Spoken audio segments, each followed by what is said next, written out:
Okay, may investigation pa naman to. Maki, you're suspended while the investigation is ongoing. Right? Sumama ka na lang sa amin.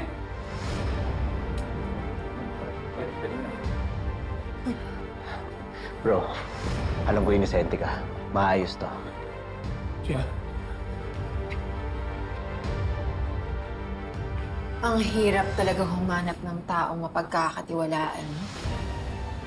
Minsan, kung sino pa yung trusted mo, siya pa yung tatry daw sa'yo.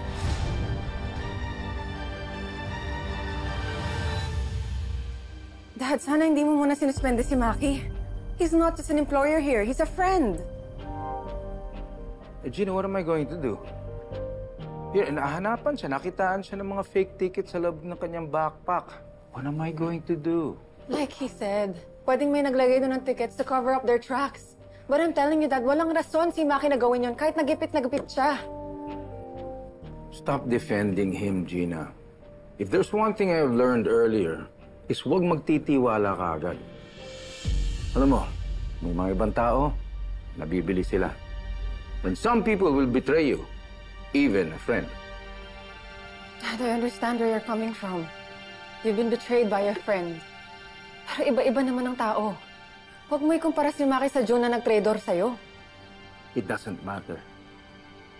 Ang pinag-uusapan dito, yung fake tickets na nasa loob ng bag ni Maki. Yun ang pag-uusapan talaga. Pero don't worry, dadaan pa naman sa investigation yan eh. Yes. Pero hanggat hindi napapatunayan ang kanyang innocence, his suspension still stands. At ikaw, naalala ko sinabi mo tutulong ka rito? Parang bumalik yung tiwala ng ating mga customers.